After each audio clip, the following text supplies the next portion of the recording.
नमस्कार दोस्तों, देश दुनिया में आपका हार्दिक स्वागत है। मैं हूं पत्रकार योगेंद्र योगी। दोस्तों, भारत ने बहुत तरक्की की है और भारत की तरक्कियों और की उपलब्धियों की चर्चा पूरी दुनिया में होती रहती है और ये तरक्की का दौर भारत में लगातार जारी है। चाहे वो रॉकेट साइंस का फील्ड हो, आपने देखा होगा कि किस तरह से चंद्रयान की सफलता के झंडे हमने पूरी दुनिया में गाड़े हैं इसरो ने। और इसी तरह से इसरो और जो दूसरी ऐसी एजेंसियां हैं जो राष्ट्रीय एजेंसियां हैं, उन्होंने अपने अपने फील्ड में बहुत ही महत्वपूर्ण उपलब्धि हासिल की हैं और उनकी विश्व स्तर पर चर्चा है। ये रही सामूहिक उपलब्धियां। और जहाँ तक व्यक्तिगत उपलब्धियों की बात है तो आप जानते हैं कि पूरी दुनिया में भारत का डंका बजता है व्यक्तिगत उपलब्धियों के मामले में। चाहे वो IMF का कोई शीर्ष पदाधिकारी हो, चाहे वो वर्ल्ड बैंक का कोई बहुत बड़ा पदाधिकारी हो, किसी मल्टीनेशनल कंपनी का CEO हो, गूगल हो, यूट्यूब हो और तमाम जितनी बड़ी मल्टीनेशनल कंपनियां हैं, उनके जितने शीर्ष पर लोग बैठे हुए हैं वे कहीं ना कहीं भारतीय हैं, भारतीय मूल के लोग हैं। और इतना ही नहीं, जहाँ तक राजनीति की बात है तो आप जानते हैं कि ऋषि सुनक जो ब्रिटेन के प्रधानमंत्री हैं वो भी मूलतः भारतीय हैं। इसी तरह से और जो दूसरे फील्ड हैं भारत में, आप देखिए तरक्की के पैमाने भारत लगातार बनाता जा रहा है और उन पर आगे बढ़ता जा रहा है। वंदे मातरम ट्रेन की बात करें, बहुत ही शानदार लग्जरी गाड़ी है और किफ़ायती गाड़ी है, आरामदेह गाड़ी है, बहुत स्पीड में चलती है गाड़ी। इसी तरह से और जो दूसरे टेक्नोलॉजी के जो क्षेत्र हैं, चाहे वो मोटर व्हीकल का क्षेत्र हो, चाहे वो मेडिकल साइंस का क्षेत्र हो, ऑटोमोबाइल का क्षेत्र हो या इंफ्रास्ट्रक्चर का क्षेत्र हो, भारत अपना आधारभूत ढांचा लगातार मजबूत करता जा रहा है और विकसित करता जा रहा है। यही वजह है कि भारत में निवेश जो है वो लगातार आता जा रहा है। आप खाड़ी के देशों को देखिए, चाहे वो सऊदी अरब हो, चाहे वो ईरान हो, दूसरे और जो खाड़ी के देश हैं, UAE हो, ये तमाम मुल्क भारत से अपने द्विपक्षीय रिश्ते केवल इसलिए मजबूत करना चाहते हैं और चाह रहे हैं और उस पर आगे बढ़ भी रहे हैं ताकि भारत में जो असीम संभावना है निवेश की, भारत एक बहुत बड़ा देश है, 1 अरब 40 करोड़ की आबादी वाला देश, जिसमें उपभोक्ता बाजार की निवेश की बहुत सारी संभावना है, उनके लिए उसके सबको अचीव करने के लिए, उनको प्राप्त करने के लिए, अपने निवेश को सुरक्षित बनाने के लिए पूरी दुनिया के निवेशक अब भारत का रुख कर रहे हैं। लेकिन आज चर्चा का विषय यह नहीं है कि भारत कितनी तरक्की पे कर रहा है। चर्चा का विषय है कि हम जो तरक्की कर रहे हैं तो क्या हमारा जो पड़ोसी देश है पाकिस्तान, जो आज़ादी के बाद से ही भारत से ईर्ष्या, वैमनस्य, दुश्मनी का भाव रखता है, क्या वह भी किसी फील्ड में तरक्की कर रहा है?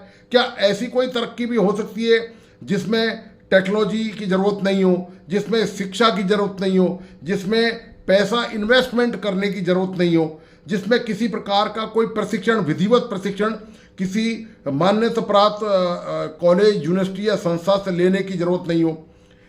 जी हाँ, मैं आपको बताना चाह रहा हूँ दरअसल कि एक फील्ड ऐसा है कि इन सब की जहाँ ज़रूरत नहीं है और उसमें पाकिस्तान पूरी दुनिया में माहिर हो चुका है। शातिराना अंदाज में पाकिस्तान ने पूरी दुनिया में इस कदर काम किया है उस फील्ड में कि भारतीय उसके आसपास भी नहीं है। यदि तुलनात्मक दृष्टि से देखें कि जो फील्ड, जो पर्टिकुलर फील्ड, जो विशेष फील्ड मैं आपको बताने जा रहा हूँ, उसमें उनकी महारत हासिल है, वो उसमें विशेषज्ञता प्राप्त कर चुके हैं। और आप यूँ कहें कि यदि वो उसमें PhD कर चुके हैं तो भारत तो अभी यदि उससे तुलना करें तो रजिस्ट्रेशन के लेवल पर ही है। यदि जिस क्षेत्र की मैं आपका खुलासा करने जा रहा हूँ, और वो खुलासा मैं अभी आपको थोड़ी देर में कर पाऊंगा।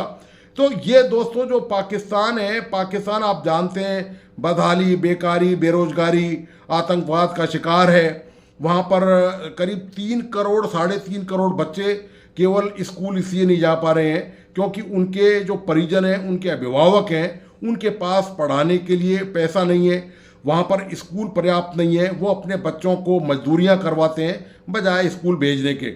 ये दोस्तों पाकिस्तान की हालत है और ये बैकग्राउंड बताना इसलिए आवश्यक है कि जिस क्षेत्र में मैं की बात बताने जा रहा हूँ आपको, कि उसमें पूरी दुनिया में शायद न केवल भारत बल्कि पूरी दुनिया में पाकिस्तान की कोई प्रतिस्पर्धा नहीं कर सकता। वो फील्ड कौन सा है? ऐसा कौन सा फील्ड हो सकता है जिसमें पाकिस्तान ने झंडे गाड़े हों, कीर्तिमान स्थापित कर दिए हों पूरी दुनिया में? हालांकि वो कीर्तिमान की श्रेणी में और झंडे गाड़ने की श्रेणी में नहीं आते। ये दोनों जो शब्द हैं ये सकारात्मक हैं। तो सवाल ये है कि फिर आखिर मैंने ये जो वीडियो बनाया है इसका पर्पस क्या है? ऐसा कौन सा क्षेत्र है? इसके लिए दोस्तों आपको थोड़ा धैर्य रखना पड़ेगा। आप प्लीज़ इस वीडियो को आखिर तक देखिए और इसे अपने दोस्तों और परिजनों को जरूर शेयर करें ताकि आपको ये पता चल सके कि आखिर ऐसा कौन सा क्षेत्र है जिसमें पाकिस्तान पूरी दुनिया में लगातार कुछ ना कुछ करता जा रहा है और आगे बढ़ता ही जा रहा है और वो थमने का नाम ही नहीं ले रहा। भारत या दूसरे देश उसके इस फील्ड में आसपास भी नहीं है। हालांकि ये सकारात्मक फील्ड नहीं है, मैंने पहले भी स्पष्ट कर दिया, आपसे निवेदन कर दिया इस बात को। ये नकारात्मक श्रेणी का फील्ड है, ये नकारात्मक उपलब्धि है उनकी, और ये जो है वो ये उपलब्धि उनके गले की हड्डी बन गई है, अब उनके गले की फांस भी बन गई है। तो आखिर ये कौन सी फांस है? आखिर ये कौन सी गले की हड्डी उनके बन गई है जो उनसे ना उगलते बन पा रहा है, जो ना निगलते बन पा रहा है? ये हालत है। तो आप देखिए, इस वीडियो को पूरा देखिए और उसके बाद इस बात को का खुलासा हो सकेगा। ये थोड़ा संशय मैंने बरकरार रखा गया है ताकि आपकी उत्सुकता इस वीडियो के जरिए बनी रहे। तो आप देखिए कि किस तरह से पाकिस्तान और भारत बराबर से आज़ाद हुए और उन्होंने कौन कौन सी राहें पकड़ी और उन राहों के आज परिणाम क्या निकल रहे हैं। तो दोस्तों यहीं पर विराम देकर आपसे निवेदन है कि इस YouTube चैनल को प्लीज़ लाइक सब्सक्राइब करना और बेल आइकॉन का बटन दबाना नहीं भूलें। और हाँ, वीडियो को आखिर तक देखें ताकि यह पता चल सके कि पाकिस्तान पूरी दुनिया में किस क्षेत्र में बहुत ज़्यादा आगे जा चुका है। हालांकि वो उपलब्धि पूरी तरह से 100% नकारात्मक है, वो काली उपलब्धि है, उस पर जश्न नहीं मनाया जा सकता और उस पर पाकिस्तान त्राईमाम खुद कर रहा है। वहाँ की आवाम परेशान है, हैरान है ऐसी चीज़ों को देखकर, ऐसी बातों को देखकर, ऐसी सूचनाओं को देखकर, ऐसी खबरों को देखकर। वो कौन से क्षेत्र है आखिर? तो आप इस वीडियो को देखिए और उसके बाद ही इस बात का आपको पता चल सकेगा कि वो क्या क्षेत्र है जिसमें पाकिस्तान और ने पूरी दुनिया में इस ढंग का काम किया है। तो इसी के साथ धन्यवाद, नमस्कार। अब दुबई, यूएई और ग्रीस में तो गेट आउट पाकिस्तानी कैंपेन को तो आप सब वाकिफ़ ही हैं, लेकिन हुआ कुछ यूं है कि कनाडा के अंदर भी ये कैंपेन बहुत जल्द स्टार्ट होने वाली है। 12 पाकिस्तानियों ने वहाँ पर $4 मिलियन का स्कैम किया है और उन्होंने ये स्कैम जो है बैंकिंग के थ्रू किया है, जहाँ पर उन्होंने डिफरेंट लोगों का सिन नंबर जो होता है, सोशल इंश्योरेंस नंबर जो कि 9 डिजिट्स पे मुश्तमिल होता है, उसको चुराया और बैंक से डेबिट क्रेडिट कार्ड लिया और उसका जो है इस्तेमाल किया और $4 मिलियन का ये टोटल फ्रॉड था। इदारों ने इसकी इन्वेस्टिगेशन की और सारे के सारे पाकिस्तानी निकले।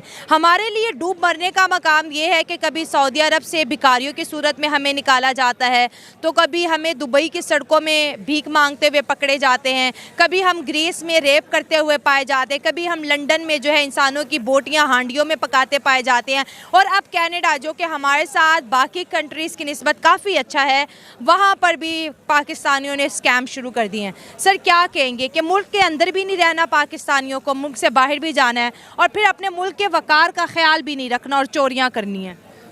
हर मुल्क के लोगों का अपना एक नज़रिया होता है, मगर मैं समझता हूँ कि पाकिस्तानी कंट्री के जो लोग होते हैं यहाँ तो बेरोज़गार होते हैं, यहाँ पे कोई रोज़गार नहीं है लोगों के पास, और उसके साथ साथ यहाँ पे एजुकेटेड तबका जो है वो हालांकि पाकिस्तान में ऐसे काम करते हैं जो करने नहीं चाहिए उनको, और जो लोग बाहर जाते हैं वहाँ से पैसा कमाने के लिए, अपने फैमिलीज़ को सपोर्ट करने के लिए जाते हैं, तो वो as a representative of Pakistan जाते हैं, तो उनको ये चीज़ तो नहीं करना चाहिए। बट अगर हालात ऐसे हैं, जो चीज़ पाकिस्तान में वो लोग करते हैं वो तो ज़ाहिर सी बात है ना, जैसा देश वैसा बेस।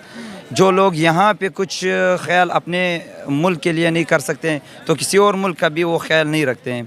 कि पाकिस्तानी ज़्यादातर चोरियां क्यों करते हैं? आप बदनाम ना करो, नहीं करते चोरियां। कोई है प्रूफ आपके पास? हाँ मेरे पास है। कनाडा के अंदर 12 पाकिस्तानी बैंकिंग ऑनलाइन स्कैम करते हुए अरेस्ट हुए, $4 मिलियन का फ्रॉड किया है। पहली बात तो ये, मुझे नहीं लगता कि ये सच हो। अगर सच है भी सही तो हमारे जो कौमी खेल है हम करते हैं, कुछ कर सकते हैं आप लोग? चोरी करना कौमी खेल बन चुका है। हाँ देख लें, सब कुछ आपके सामने है। बड़े बड़े लोग चोरियां करते हैं जो पकड़े नहीं जा रहे। पाकिस्तान में देख लें, हुकूमत किसकी है? लेकिन बाहर तो अंग्रेजों की है ना, बाहर पकड़े जाते हैं जनाब। पाकिस्तानी इस खुशफहमी में होते हैं कि हम नहीं पकड़े जाएंगे। जो पाकिस्तान से बाहर लेके जाते हैं माल, वो क्यों नहीं पकड़े जाते? हाँ सवाल तो है, वो क्यों नहीं पकड़े जाते? वो सेटिंग होगी ना। नहीं, आप हमसे तो इंटरव्यू ले रही हैं, उनको जाके पकड़े ना, उनसे लेना इंटरव्यू। किनसे? जो मेरा सवाल ये है कि बाहर और भी बड़ी कौमें आबाद है, हम ही उल्टे कामों में सबसे आगे क्यों होते हैं? जब सबसे बड़े करप्ट नहीं पकड़े जाएंगे तो छोटे लोग कैसे पकड़े जाएंगे? अब तो 12 पकड़े गए ना, छोटे पकड़े जाते हैं, बड़ी मछली नहीं पकड़ी जाती। पहले बड़ों को पकड़ना चाहिए ना, तो बाद में छोटों पे आए। जनाब आप मेरा सवाल समझे कि पाकिस्तानी मुल्क से बाहर जाके भी चोरियां करते हैं। नहीं करते। चले आपसे बात करें, क्या वजह है, क्यों ऐसा क्यों करते हैं, मुल्क का नाम क्यों बदनाम करते हैं? देखें, उनके पास काम तो कोई करने को होता ही नहीं, फिर यही बचता है। स्किल इनके पास होती कोई नहीं है। चोरी करने में ज्यादा स्किल्स यूज होती हमारे हुक्मरानों ने एक ही चीज़ हमें सिखाई है, हमारे एडमिनिस्ट्रेशन में भी हमें एक ही चीज़ सिखाई है, चोरी करना। तो बस माहिर हैं इस काम में। वो अब हालांकि वो बहुत मुश्किल काम है जिसमें हम माहिर हैं। देखो, practice makes a man perfect. छोटी छोटी चोरियों से शुरू करते हैं, कनाडा में स्पीडों में पर्स मारने शुरू करते हैं, फिर इंशाल्लाह हाई लेवल तक चले जाते हैं। अच्छा मेरी बात सुने, कनाडा के अंदर बहुत ज्यादा इंडियंस पाए जाते हैं, पता है ना, बहुत इंडियन, बहुत सिख पाए जाते हैं। देखिए अब उनमें लेकिन लेकिन वो- चोरी का तो इसका हमारे नौजवानों का तो कोई कसूर नहीं है इसमें। देखिए, इंडियन में चोरी का टैलेंट नहीं है। हाँ, तो ये हमारा कसूर नहीं है, वो भी करें, आगे आने की कोशिश करें।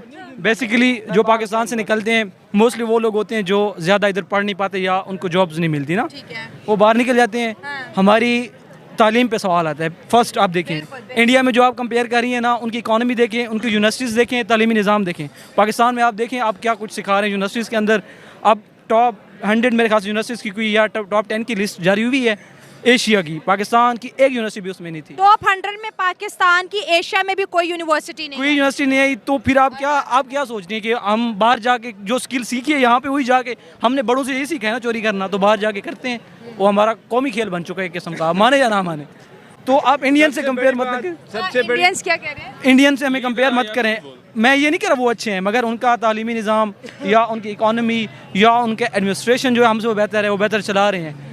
तो हमारे पॉलिटिशियंस अगर आप देख लें या जो बड़े बैठ के चला रहे हैं ब्यूरोक्रेसी, हम सिर्फ ना पॉइंट आउट करते हैं आर्मी ख़राब है, हम खुद ख़राब हैं। मुझे सबसे पहले बता दें, कभी फॉरेन कंट्री में, पाकिस्तान के बाहर किसी भी कंट्री में विजिट हुआ, कभी इत्तेफाक हुआ आपका बाहर जाने का, फिर उसके बाद टॉपिक पे आते हैं। जी बिल्कुल, अभी रिसेंटली मैं सऊदीया गया हूँ रमज़ान में, ठीक है। और इससे पहले 2 मरतबा भी मैं सऊदी अरब गया हूँ। ठीक है। 3 मरतबा सऊदीया ही जाना होगा। 3 दफ़ा आप सऊदी अरेबिया का विजिट कर रहे हैं। मुझे बताएं, इस्लामिक कंट्री है सऊदी अरेबिया, ठीक है, और बड़ा पूरे दुनिया के मुसलमानों के लिए बड़ा वैल्यूएबल कंट्री है। वहाँ पे पाकिस्तानियों को किस नज़र से देखा जाता है आजकल, ख़ास तौर पे सच बताइएगा जो आपने ऑब्जर्व किया।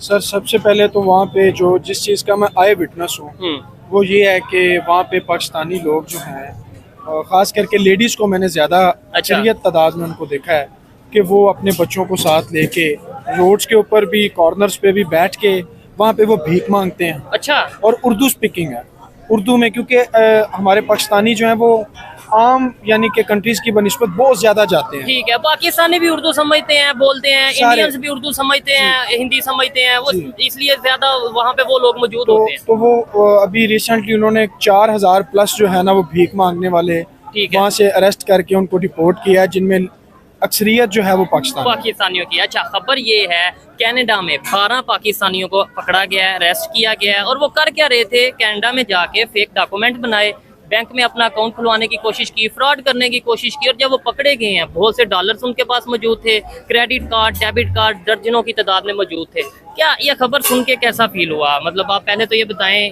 सच समझते हैं इस खबर को? सर अगर तो आप जिस तरह बता रहे हैं ये सच है तो हमारे लिए तो बाइस शर्म है, ठीक है, एज अ पाकिस्तानी, कि हमारी जो इज़्ज़त है वो ऑलरेडी सारी दुनिया के सामने बहुत ज़्यादा डी वैल्यू है। ठीक है, पासपोर्ट की वैल्यू? पासपोर्ट की वैल्यू इस तरह है कि आप सऊदीया अल्लाह ताला आपको उम्रे पे ले जाए, आप जाएंगे तो वो पाकिस्तानियों की एक सेपरेट लाइन है। अच्छा, आपने वहाँ से गुजरना है तो आपने अपने जूते भी जो है ना वो ट्रे में रखने हैं, वो भी स्कैन होने हैं, तो वो पास होके आप आगे जाके अपने जूते खुद पहनेंगे। ठीक हो गया। ये हमारी इज्जत है। ठीक है, सऊदी अरेबिया में ये सऊदी कंट्री है। सऊदी अरेबिया में इज्जत है, तो फिर जो उनसे दूसरे यूरोप कंट्रीज हैं जिधर हम ये कहते हैं कि नॉन मुस्लिम के कंट्रीज हैं, तो वहाँ पे हमारी क्या इज्जत होगी? वो आपने जिस तरह अभी आप मुझे इन्फॉर्म कर रहे हैं कि 12 लोग हैं, उन 12 लोगों ने ये जो हरकत की है, इस हरकत से 19-20 करोड़ अवाम के मुंह पे थप्पा लगा है। ऐसे ही है। फिर हम कहते हैं कि कनाडा, अमेरिका हमें भी और यूरोप हमें वीज़े नहीं इशू करते। ठीक हो गया। ऑस्ट्रेलिया ने अभी रिसेंटली स्टूडेंट्स के ऊपर स्टडी बेस एक बहुत अच्छा प्लेटफॉर्म बहुत था, से स्टूडेंट जाते थे, उन्होंने बैन कर दिया। रीजंस यही हैं, स्टूडेंट्स भी जाके वहाँ पे यही गैम्बलिंग कर रहे हैं, फ्रॉड कर रहे हैं लोगों से। दुबई है, दुबई ने भी पाकिस्तानियों के ऊपर बैन लगा दिया है। हाँ, दुबई कुछ में तो सिटीज बहुत में ज्यादा, कुछ सिटीज का ऊपर बैन लगा है, ये नहीं है कि जी, भाई जिस साल तरह बाद- शेखुपुरा है हाँ, और एक दो और जिले हैं, डिस्ट्रिक्ट हैं, उन्होंने बैन किया हुआ है, वो ठीक हो वीज़े नहीं इशू कर गया। रहे अच्छा, दुबई वाले। हमें कुछ लोगों को ये बताया जाता है कि ये नॉन मुस्लिम है, साजिश करते हैं, ये यहूदी, ये काफर, ये साजिश करते हैं, इसलिए पाकिस्तानियों के साथ ऐसा करते हैं। आप बताएं, वो साजिश करते हैं या हम खुद अपने खिलाफ साजिश कर रहे सर, हैं? हम खुद अपने खिलाफ साजिश करते हैं और उसकी रीजन ये है कि मैं फिर आपकी बात को दोहराऊंगा कि 12 लोगों ने उधर ये साजिश कर दी है हाँ। और 18-19 करोड़ अवाम जो है ना वो इस चीज को झेलेगी, अब फेस करेगी। फेस करेगी। दुनिया के दूसरे कंट्रीज के लोग भी, खास तौर पे अगर इंडिया की बात कर लें, वो भी तो जाते हैं वहाँ पे। इवन दुबई में मेरा जाने का इत्तेफाक हुआ है, और वहाँ पे जिस तरीके से इंडियंस की रिस्पेक्ट है या जिस तरीके से उन्हें जॉब में प्रेफर किया जाता है, आपको लगता है कि पाकिस्तानियों को उस तरीके से किया जाता है? उनकी कैसे ज्यादा वो है? सर, उनकी मेजर वजह तो यही समझते हैं मैं अगर अपनी ऑब्जर्वेशन के मुताबिक, कि हमने उधर जाते साथ ही ऐसे लोग हैं जो उधर जाते साथ आईडीज बनाते हैं, बैंक से लोन लेते हैं, फ्रॉड किया, पैसे हाथ में किए और पाकिस्तान आ गए। ठीक हो गया। क्या होता है कि आप दोबारा दुबई में एंटर नहीं हो सकते। ठीक है। उन लोगों को सर फर्क नहीं पड़ता। फर्क इसलिए नहीं पड़ता, वो हमसे बहुत आगे हैं। ऐसे ही है। ठीक है, इकॉनमी के लिहाज से बहुत वेल सेटल्ड ठीक हो गया। कंट्रीज हैं वो। ठीक है, तो हम थोड़े से पैसों के लिए अपने मुल्क की बदनामी करते हैं, अपने पासपोर्ट को जो है ना डिग्रेड करते हैं। और समझते ये है कि शायद हमने अपना टैलेंट दिखा दिया, मतलब चालाकी दिखा दी, यानी दुनिया को बेवकूफ बना दिया हमने। नो, इस तरह बिल्कुल नहीं है। ठीक है। हम खुद खता खा रहे हैं, और मेरी ओवरसीज पाकिस्तानी जितने भी हैं मुल्क के अंदर बाहर, सबसे रिक्वेस्ट है कि आप हमारे लिए भी, अपने लिए भी अच्छे स्टेप करें और जिससे इमेज खराब ना हो, खराब ना हो।